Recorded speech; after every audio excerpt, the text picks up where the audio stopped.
Selamat siang, perkenalkan nama saya Titania Wandari, NIM 2033034. Saya dari MTB 3A. Pada kesempatan kali ini saya akan mempresentasikan hasil kerja saya sendiri. Di sini berjudul Continuing Chapter 1 Mode Field. Materi ini masih berkaitan dengan video sebelumnya. Langsung saja, sensory confusion, di mana terjadi kebingungan sensorik. Kesan rasa dari berbagai sumber tidak berdiri sendiri atau dialami secara paralel. Mereka berinteraksi dan digabungkan dengan cara yang tidak kumulatif, tetapi sebagian besar sinergis kesan terintegrasi lebih dari jumlah bagian-bagiannya. Jadi, kebingungan dalam menetapkan rasa karena sulit membedakan antara kedua rasa atau lebih, di mana karena rasa yang lebih terjadi kebingungan sensorik. Baik, selanjutnya contoh dari kebingungan sensorik. Misalnya, sebuah warna dapat memicu kesan rasa. Contohnya, apel berwarna merah. Dapat dikaitkan bahwa apel tersebut rasanya manis karena berwarna merah. Baik, slide selanjutnya. Cara otak menghubungkan kesan sensorik yang berbeda bergantung pada pengalaman dan ingatan yang sebelumnya, di mana sensorik adalah sebagai pengikat. Proses pengikatan serupa menyebabkan bau dan rasa membangkitkan ingatan yang sudah lama terlupakan. Contoh kebingungan sensorik terkait pengikatan adalah sinestesia. Adalah sebuah fenomena neurologis di mana stimulasi satu jalur sensorik tanpa sadar dapat mengarah ke jalur yang sama sekali berbeda. Slide selanjutnya, the interplay between mode field and other sensory impressions. Interaksi antara mode field dan sensorik lainnya. Interaksi ini adalah dasar di mana semua keahlian memasak dan masakan yang baik dibangun. Merangsang kesan rasa 5 dasar menggunakan kumpulan aditif rasa klasik, yaitu yang pertama manis, gula, yaitu sukrosa atau sukrosa, asin, garam meja atau NaCl, pahit, kafein, yang keempat asam atau asam sitrat, kelima umami atau monosodium glutamat MSG.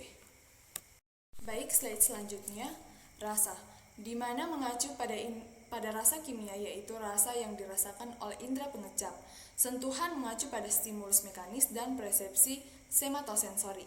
Iritasi, konsekuensi dari chemestesis. Baik, di sini saya telah memberikan poin-poin.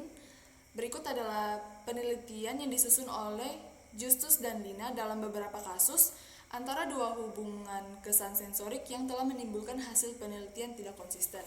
Yang pertama, tasty to touch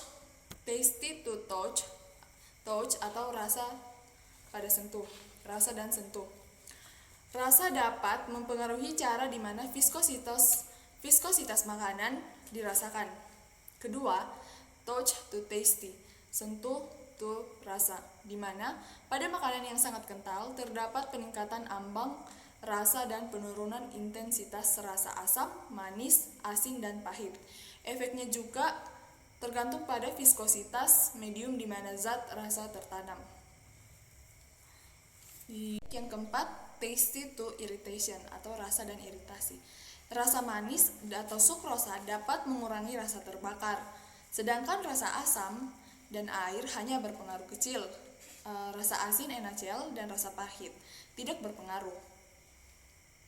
Iritasi yang kelima, iritasi dan tasty atau iritasi dan rasa, di mana iritasi dan rasa sakit yang disebabkan oleh capsaicin mengurangi intensitas rasa manis, pahit, dan rasa umami, sedangkan mereka memiliki sedikit atau tidak ada efek pada rasa asam dan asin.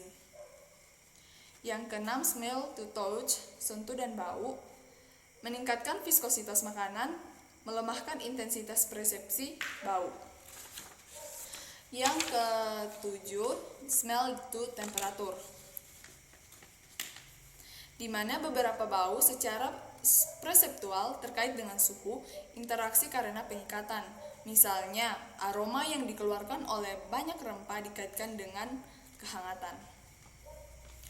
Yang kedelapan, temperatur to smell, suhu dan bau. Secara umum, intensitas bau meningkat dengan suhu.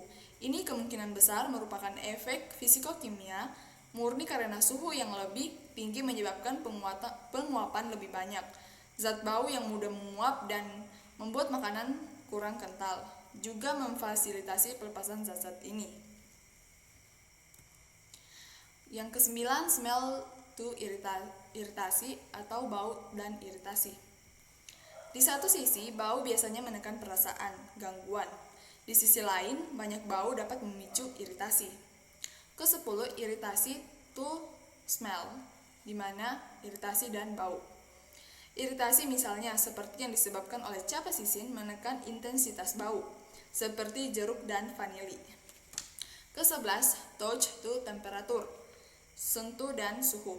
Eksperimen telah menunjukkan bahwa menerapkan getaran ke bibir meningkatkan ambang batas untuk mengalami kehangatan atau mengurangi kepekaan terhadap suhu. Yang ke-12, temperatur to touch atau suhu dan sentuh. Suhu memiliki pengaruh yang nyata pada selaput lendir dan lidah pada sifat fisik makanan, terutama kekasaran dan teksturnya. Yang ke-13, touch to astringency, sentuh dan astringency. Astringency karena tanin dari biji anggur berkurang ketika viskositas medium di mana mereka dilarutkan akan meningkat. Yang ke-14, temperatur to irritation, suhu dan iritasi. Panas meningkatkan iritasi dan rasa sakit, misalnya capsaicin, piperine, asam, dan alkohol. Dan alkohol dan yang dingin melakukan sebaliknya. Suhu iritasi, efek iritasi kadang-kadang digambarkan menggunakan kata sifat seperti panas, terbakar, atau kuat. Baik, slide selanjutnya. Neurogastronomy, flavor is all in the brain. Semua indera kita adalah bagian dari sistem saraf, yang pada prinsipnya dirancang untuk bertindak bagi mereka sebagai semacam sistem komunikasi, di mana kesan sensorik terhubung ke satu atau beberapa lokasi otak. Di salah satu ujung sistem komunikasi ini, kita menemukan ujung saraf yang merupakan ujung sel sensorik, sejenis sel saraf yang merespon rangsangan, misalnya dengan bantuan sensor molekuler tertentu atau reseptor. Slide selanjutnya, indera penglihatan dan indera penciuman. Kita dapat menggunakan indera penglihatan dan penciuman untuk mengilustrasikan cara kerjanya. Yang pertama berasal dari retina mata, di mana ada ujung saraf yang mengandung reseptor pekat cahaya, sedangkan yang kedua dimulai di membran epitel.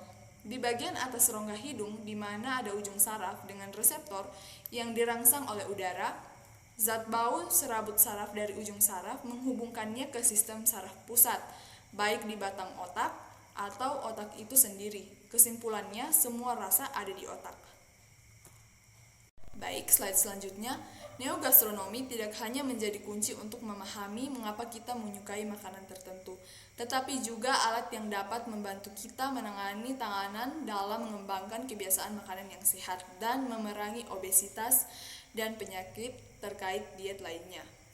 Deskripsi fisikokimia makanan yang transformasinya di dapur bersama dengan neurogastronomi merupakan dasar ilmiah untuk gastronomi. Sekian dari saya video yang saya dapat presentasikan pada hari ini. Kurang dan lebihnya mohon dimaafkan. Sekian dan terima kasih.